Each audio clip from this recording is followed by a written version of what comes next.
Today, I'm going to do a little bit of a 30-minute training, and then we're going to get into actual coaching on nutrition, exercise, everything. Because guess what?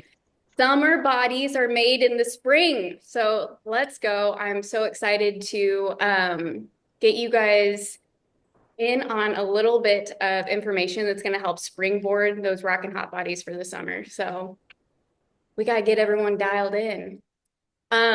Okay, so I'm first going to start with understanding mastering your nervous system regulation is super important in order to thrive along this process.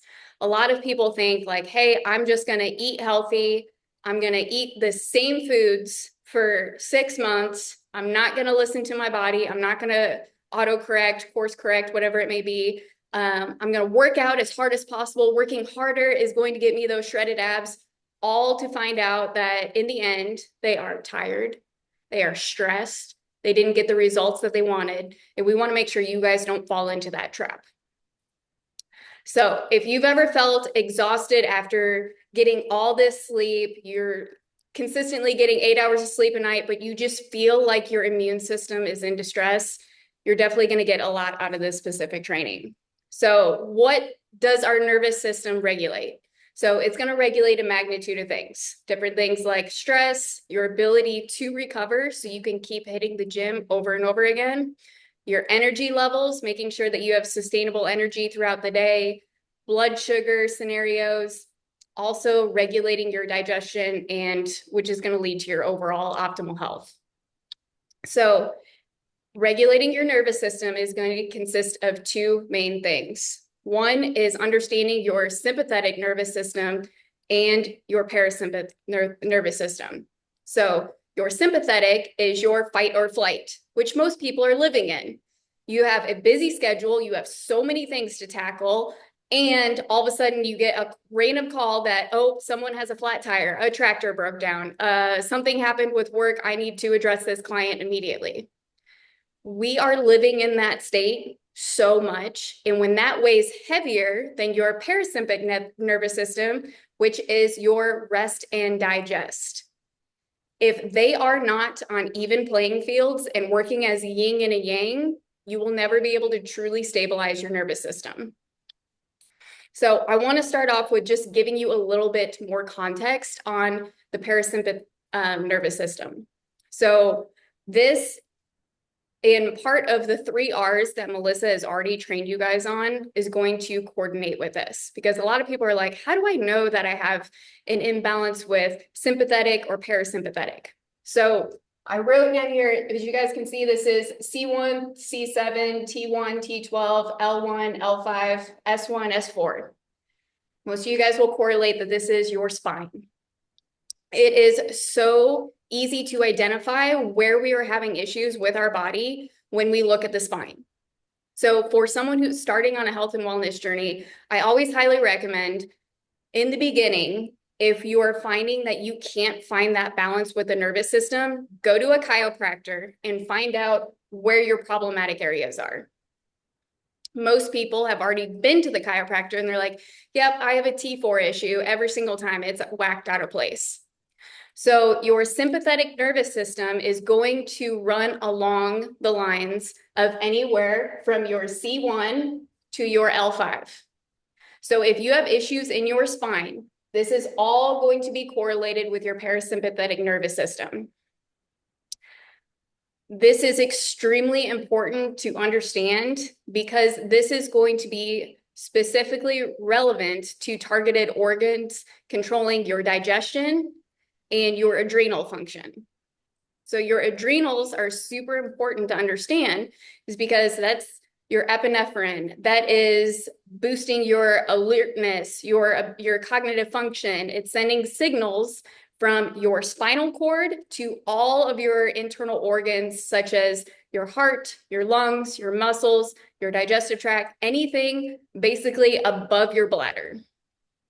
Those neurotransmitters are very important because they help with your blood flow, making sure that your blood sugars are stable. And also in turn maintaining your energy levels all throughout the day. So if someone is chronically having those 2 to 3 o'clock energy crashes, it could be your nutrition isn't front loaded appropriately, or it could be a scenario of sympathetic nervous system distress. So to protect and re-energize your body, it's really important just to be proactive to make sure that you aren't getting the burnout, the anxiety, the excess inflammation in those specific areas. Now, in turn, the other yang, the parasympathetic nervous system, is responsible, like I said earlier, for your rest and digest. So it's going to help your body relax, recover, restore balance after any stressful situations. So when you encounter the stressful situation, that's your sympathetic kicking in. But your parasympathetic to calm your body down is just as important to bring everything full circle. So in order to understand if you are lagging in parasympathetic scenarios, you're going to get a little bit more distress in your lower body. So you might have chronic UTIs. You might have bladder dysregulation. You may have large intestine dysfunction. There may be something that is off with your lower digestion. Your bowels, you may be constipated. You may have extreme diarrhea. Your hips may be sore. If you're finding a lot of discomfort in the lower part of your sacral, it's going to be driven through your parasympathetic nervous system. That means you do not have an appropriate setup in order to relax your body. And that's where some people really have to, if you're always in a fight or flight state, you have to really focus in on rest, digest, and recovery. This is super critical because the main internal organs of both of these working in function with yin and yang are going to be your heart, your lungs, your digestive system, which is going to give you overall nutrient absorption and bioavailability, your liver, your muscles, your eyes, and your reproductive organs. So all of that is super important to understanding. Now, as you guys know, we educate on the 4 pillars. And I want to give you actionable steps that you can actually put into play after this training so that you are able to like really zone in and find those missing puzzle pieces of how can I take all of this and bring it full circle and start working on different areas of my nervous system to help regulate. So we're going to start off with nutrition. And the reason that this is so important, neurotransmitters, your stress hormones, and your inflammation levels. Most of you guys already know your response to foods. Knowing your response to foods is probably the first thing that you need to understand. Because if you are identifying that you have a very small arsenal of foods that you are consuming that actually make you feel good, there's maybe some other things that we need to address with your body.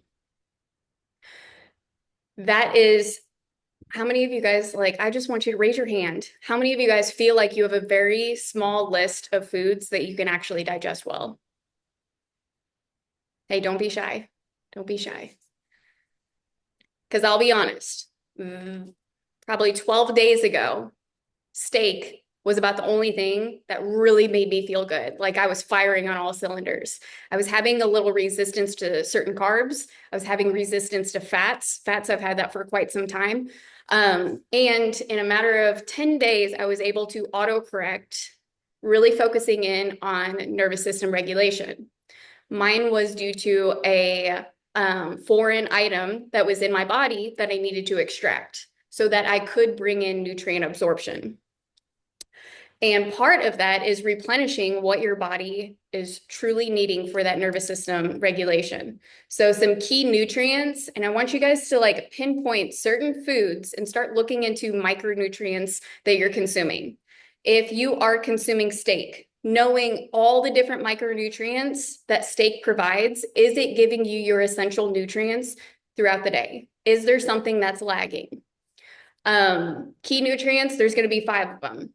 Magnesium, it's going to calm your nervous system, help improve your sleep, and reduce overall oxidative stress. Your omega-3 fatty acids are going to help reduce inflammation and support your brain function. because every single person on this call, we are all business professionals and we got to be firing on all cylinders.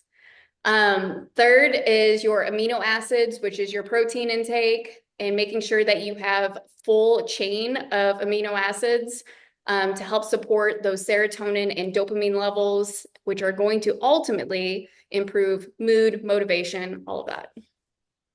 B vitamins. Everybody has a specific setup for B vitamins. Some people need a little bit more B6, some people need a little more B12, some people need a little more B5. That is all very individual to everyone. So that's why B vitamins are always kind of categorized in one segment, is because it is a little bit different for everyone. They could just list, hey, everyone just needs to have high B12 for optimal nervous system support. Well, that's not the case for everyone. Essentially, having a broad spectrum of B vitamins is going to be essential for your energy production and stress resistance. And being able to really allow you to get into your parasympathetic and calm your energy levels down throughout the day.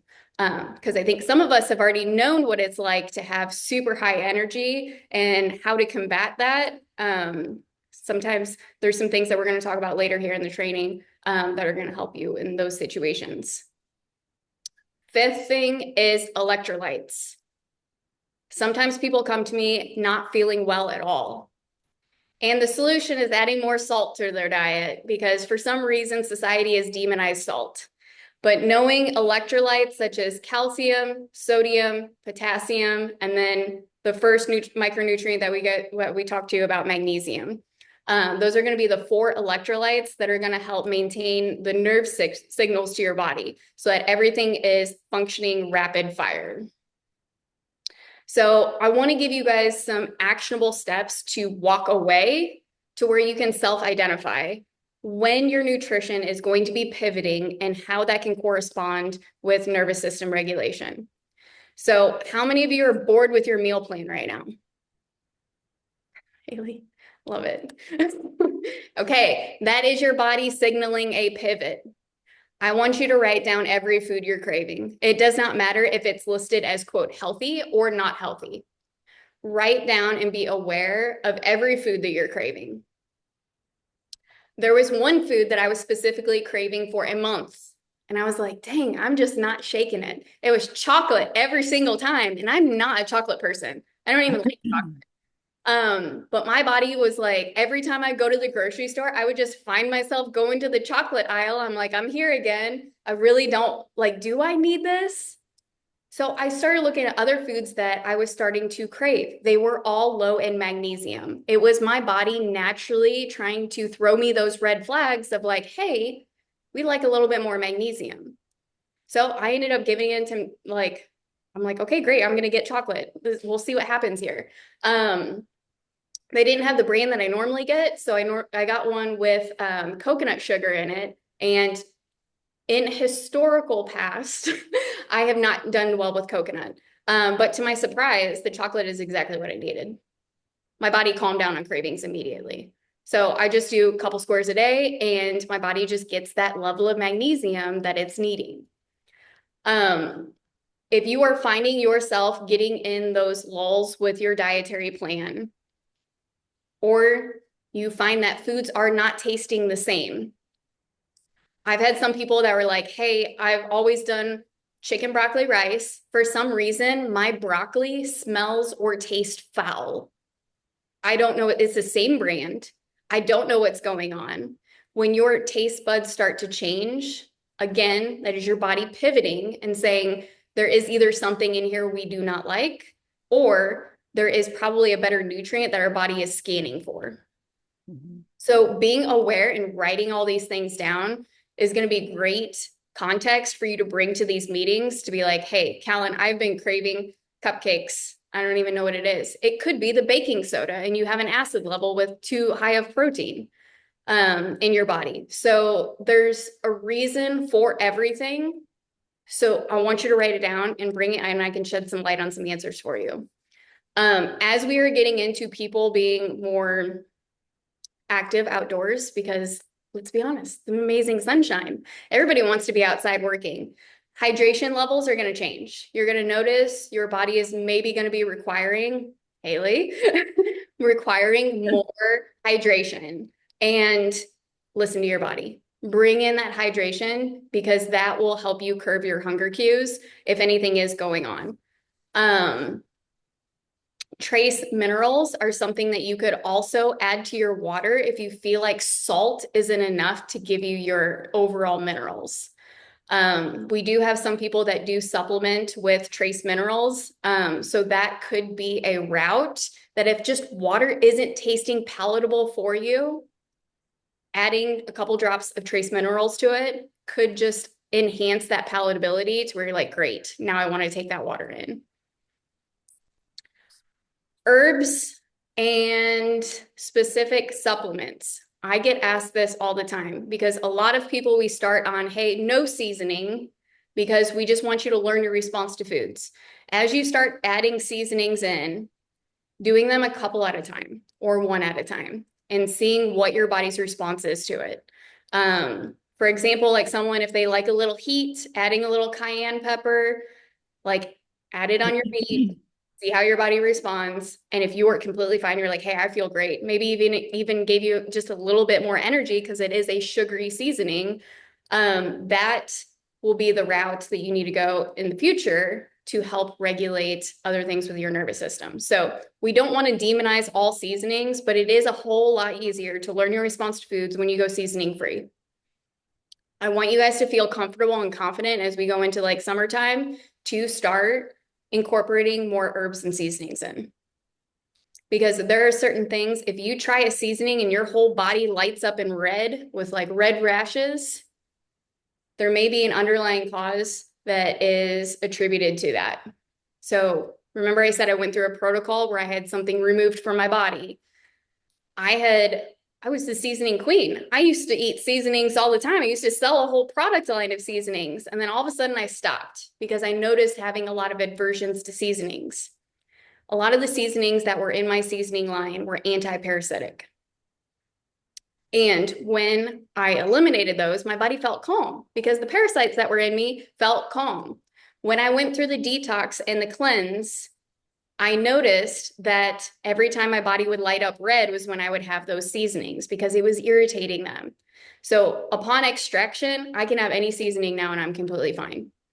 So it could be a situation of mold mycotoxins. It could be a situation of parasitic infection. It could be a situation of so many other health conditions that we need to get to the root cause of. So if you find that nutrition is starting to get frustrating for you, I want you to write it all down because it means something. Where supplements come in, if you find a common symptom of nutrient deficiency, or if you find common foods that you're craving high in a specific micronutrient, that is the time where we're going to use supplement support. So I'm not a big supplement person because a lot of it you can get through foods, but there is a time where you're going to need a little bit of replenishment. And I want you guys to feel confident that you can create a list of foods that's going to allow you, and some of this is a little bit of like personal research of mastering your body and learning your response to foods, micronutrients, some people will take the route of actually getting blood work because they don't want to think about it. They don't want to do the journaling. They're like, hey, I'm going to go in, get my annuals and see where my actual blood work is at. Then I have other people that are like, I actually want to continue listening to my body. So that is going to be personal preference, but I want you guys to feel confident that with your dietary plan, that there are so many different ways that you can pivot, but your body is going to lead the charge. And I want to make sure that you are taking those steps to listening to your body. Okay, when it comes to regulating your nervous system from a movement standpoint, this is where your recovery becomes ever so important. It's easy for people to, get certain amount of steps throughout the day. It is easy for people to go do cardio, to go to the gym, to lift the weights, to live an active lifestyle. But if you are not recovering, all of that is wasted time. So really diving in to recovery with your body is very important. And it starts with building a morning or evening routine where you're stretching, you're doing mobility training, or incorporating warm-ups with your workouts, making sure that you are eliminating that stress on your body, because I see this quite often where people get in the habitual pattern of, oh, I got my workout in, I got my cardio in, and I'm like, great, did you warm up? Did you stretch? You know, did you foam roll? Did you do the hypervolt? You know, there's a magnitude of different things that you can do. And they're like, oh, no, I didn't do any of that stuff. So I really want you guys to be proactive on the fitness side to make sure that recovery is just as important. Those two are married and they go hand in hand. Daily movement should be anywhere from 7,000 steps to 15,000 steps. That is all different for everyone and extremely healthy. So I want you guys to put those numbers down anywhere, like on a sedentary day, I still want you getting 7,000 steps in. On a more active day, you're doing a lot of things around the barn, you're at a livestock show, whatever it may be, I want you getting at least 15,000 steps. If you get more than 15,000 steps, you need more food. That's when you implement the refeeds. So if you're at Whitney, if you're at a livestock show, Haley, anybody, when you are at a livestock show and you're like, hey, I've gotten 17,000 or 20,000 steps in today, you need more food, because the next day your body is going to be struggling if you don't refeed. So a refeed can look anywhere from doubling your dinner portion. It could be adding extra snacks in throughout the day so that you are getting that incremental supercharge of foods. Most of the time, if I'm at a livestock show and I'm getting those 20,000 steps in, I'm eating all day, like little bits all day. And people will be like, is that all you do is just eat all day? It's like, yeah, it's just on those high level days, your body is just, it's a way to protect yourself from your nervous system crashing later on. Going along with those 20,000 steps that your body may be getting at a show, you need sleep. So if you guys are ever at a show and you're like, dang, I'm only going to get 3 hours of sleep, make it a priority in the middle of the day when you're like, hey, I have a 2-hour time window, I got nothing going on. Like pigs are fed, you know, all these animals are taken care of, whatever it may be. I need you to go to your car and take a 2-hour nap. Sleep is super, super important in order to get full recovery. So just to sum everything up, I have made a 30-page recovery playbook for you guys so that you have access to this in your portal. You will later on today, that you can know all the ins and outs. And some of this is geared towards, like, there will be like massage boots and stuff that are more geared towards performance athletes. But then there's simple things like making sure that you get your sleep, making sure that you get hydrated, making sure that, you know, you are stretching, foam rolling, doing the simple things. And I will tell you this, I bring a foam roller to me or with me on every single trip that I go on. You know what I do with it? I'm actually going to go grab it real quick. Hey, this foam roller, yoga roller, whatever, it's the accountability. This right here is what I use to help find where my spine is unaligned when I'm on a trip. So if I am traveling by plane, in a car, anywhere, I throw this in my suitcase and this goes with me everywhere. So that every single morning, this is part of my morning routine. I get on this, and if my hips are cracking, if my T4 is cracking, T3, whatever it may be, I know immediately what I need to do for my body to make sure that my nervous system is regulating the whole rest of the day. At least it's going to point me in one direction where I'm like, okay, I need to focus on stress management today, or I need to focus on being a little bit more intense today to help my body digest some foods. So this is super important when you travel in order to be aware of what your body actually needs. So that playbook is very detailed. You guys are going to love it. Okay, next pillar, environment and how it affects your nervous system.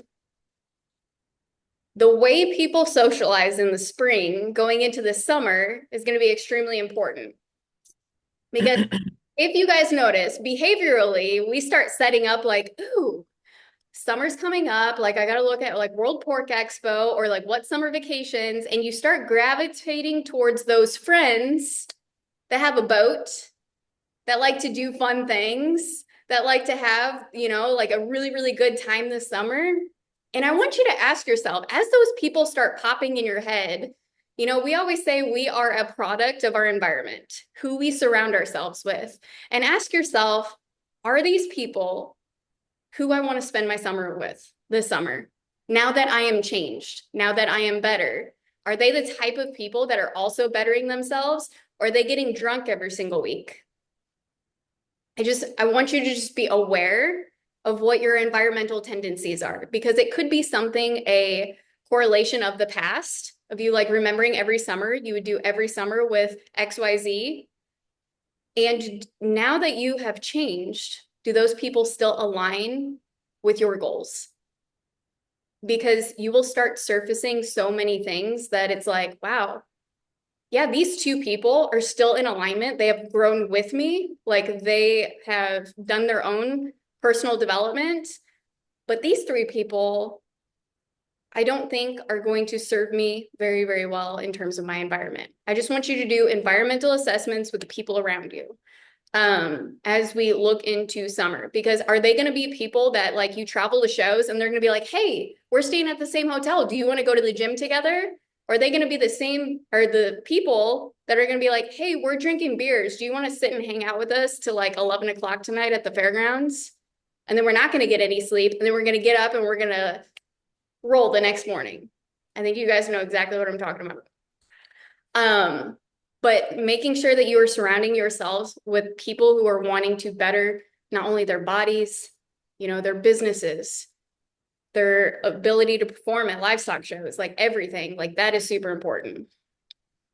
Toxic environments, some things that have been surfacing for us a lot lately are EMF exposure. Are any of you guys familiar with EMF exposure? Like on the ghost shows. Yes. So EMF, like when your body starts taking in, we start looking at electronics, anything from light bulbs to the electronics in our actual phones, our computers, cameras, anything. It's any form of like radiation that is coming at us. So EMF, like there are certain EMF tags that you can wear or tags that you can put on your devices to minimize your exposure to the radiation that you're receiving from them. That is part of detoxing your environment as well. Looking at things in your household in terms of fragrances, in terms of like what fragrances you're putting on your body, all of that exposure to those fragrances could be hindering things in your environment. Blue light exposure. Getting some sort of blue light glasses and making it mandatory for me anytime after 5 p.m., my blue light glasses are on. It's because I want my body idling down for the evening and getting ready for rest. So, and same thing like before 8 a.m. So anywhere from 8 a.m. when I have calls all the way till 5 p.m., I'm not wearing my blue light. But anytime before or after that, I'm wearing my blue light glasses. Just minimizing exposure, the simple little 1% things that you can do to overall better your environment. There's a lot more things that go into your environment. And I just want you guys to start being aware. It could be cleaning products. Are you switching over your laundry detergents? Are you switching over the soaps that you're using? I now use latex gloves to wash my dishes. I don't do dishes a whole lot, but there are certain things that I've done from like a 1% to, hey, I'm integrating this because I don't want toxic chemicals in my body. And it makes a difference. And I know I want to wrap up here because I want to get you guys in the coaching segment. Your mindset for rest and recovery for nervous system regulation. Melissa has probably told you guys 100 times, men are like waffles, women are like spaghetti. Like when we sit down, even to eat a meal, we're thinking of the next 20 things that we need to do, idling your brain. And sometimes it's finding different forms of breath work, doing journaling so that you brain dump everything in a journal, doing specific gratitude practice or meditation or certain types of tapping, humming. Like there's a lot of different things that people can do to regulate their nervous system and get them to calm down. Part of this is also identifying when you do spike extreme bouts of adrenaline, what is the best practice to calm down from that? I come from a family that our livestock family, if a cow would move wrong, boy, the MFer word was coming out. There was a lot of things that were like stressful environment when we were in the show barn, So when it came to finding different practices to understanding, hey, my adrenaline is spiked. I need to go take a 5-minute walk and just take a deep breath. That led me into learning different breathing strategies. If you guys aren't familiar with breathing strategies, there is one that is highly effective. It's called box breathing. So write this down, box breathing. So it is the 4, 7, and 8 method. So it is slowly for 4 seconds, bringing air in, holding it, holding your breath for 7 seconds, and then slowly releasing it for 8 seconds.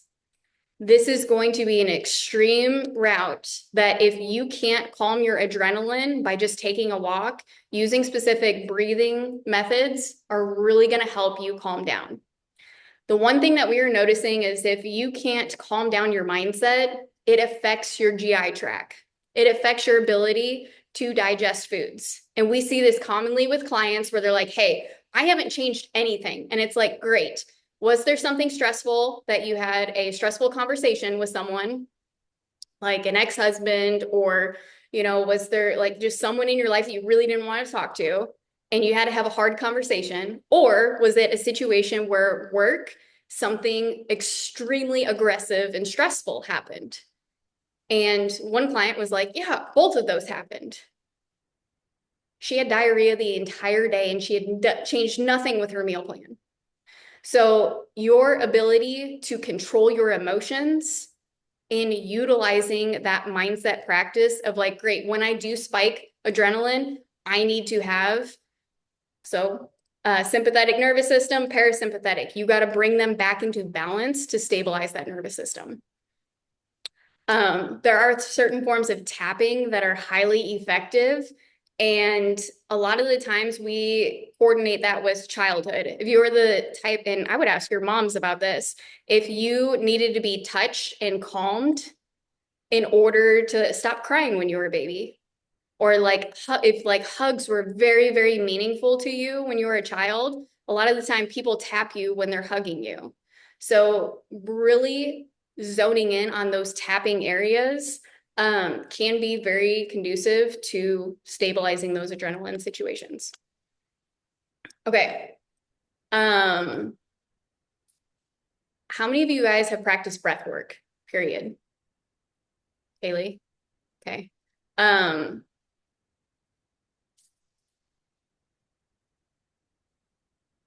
actually, it's super cool. So there was a kid at my kid's school. It's a K through 12 school, and he was a week out from graduation and he committed suicide. And it really shifted the entire culture of the school with like mental health exercises and breath work. And so like I've noticed volunteering in the kids' school the last couple months to a year, there's resources everywhere. And I was in the restroom a couple weeks ago when I was at their school, and they had a whole thing on all of the stalls about box breathing and just like how to regulate your own nervous system and how to like bring it back to your, and I was just like, oh my gosh, my kid is 6 and he's reading like I felt really good about that. So I think it's cool because I didn't have that growing up where my parents were just like, suck it up, calm down, you're fine, without any like practical application about how to do that. So I think it's really good to start really early because I'm just now playing catch up in my 30s. So when you said box breathing, I was like, oh my gosh, I just saw that a couple weeks ago. Yeah, so especially when it comes to like specific events, and I just think of Whitney in this situation of like the week that you are getting ready for your wedding, boy, how much stress is going to happen? Probably a lot. So for you to like practice these techniques leading up for that week of, you're gonna know that like after you eat, you may need to go for like a 15-minute walk to help your digestion. And maybe before you eat, you need to work on a little bit of breath work while your food is cooking in the air fryer. So, like doing the breath work before you eat, then eating, and then going for a 15-minute walk. Like, you're going to notice your stomach will be high and tight that entire week because it's going to be really, really hard to break your nervous system when you are that regulated. So learn like utilizing these next couple months as practice to be like, okay, how do I digest foods the fastest? And that was something when I was in bodybuilding and I was getting ready for photo shoots, I would do all those things. I would make sure that before and after I ate that I was practicing some sort of nervous system regulation because boy, I would end up in that photo shoot and everyone's like, how many meals are you eating throughout the day? I'm like, 8. And they're like, what? Why is your stomach that tiny? It's because I was doing all those things in between, but nobody saw it. It's because they're not going to see me doing my breath work. I just do it while I'm standing there. It's weren't specific. And like the crazy part is the whole week I would be getting ready for these photo shoots. I wouldn't do any excess cardio. I wouldn't do any cardio at all. I just get a step count in. I wasn't lifting heavy at all. I would do like maybe 4 exercises of any lifting. I was recovering the entire week. So a lot of people don't know this, but bodybuilding, when we're really trying to get our best look that entire week before competition or a week before a photo shoot, all we're doing is focusing in on recovery. And this is the biggest when we have new clients that are, hey, I want to do a first ever bodybuilding show. They think they got to run to the finish line. Like they got to run, they got to lift and pump heavy all the way up until show day. But when I tell them that peak week, all they're doing is focusing in on recovery for that best desired look.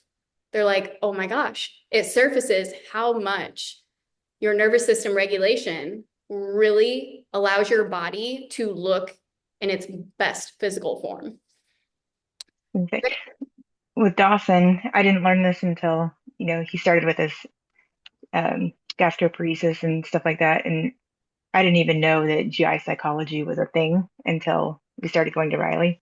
Um, and it's crazy to me, like to see it firsthand, just, and even the difference between doing his breathing exercises on his own, where he puts his hand on his chest, or the difference between whether I sandwich him, like a hand on his back and a hand on his chest, and then he does it, the breathing part, even the difference in that and like centering him and getting his motility going, it reduces just that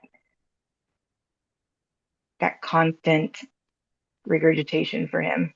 And then it just kind of like calms everything down and gets it going in the right direction. And it's blown my mind how something so simple just totally centers a digestive tract and gets it going in the right way. I don't know. It's wild. 100%. And like there is a lot of times where I would feel constipated and I was like, great, I need to kick in my nervous system regulation practices. And I would Yeah. just like, and a lot of the times I would find it in correspondence with me forgetting to do them, or I just had a busy day and I didn't get it in. So a lot of the times just building a strong morning routine, strong evening routine that at least addresses a couple of those areas. And then throughout the day, doing simple little things that are just going to be kind of centered around your meals to where you're not feeling like you're working on yourself all day long. Because let's be honest, we have busy lifestyles. We have things that we need to do. That when my food is cooking, I'm working on nervous system regulation so that I am not wasting, I'm using my pockets of time wisely all throughout the day. Okay, let's get into the coaching. Anybody have any nutrition, workout, any questions that they I have? do.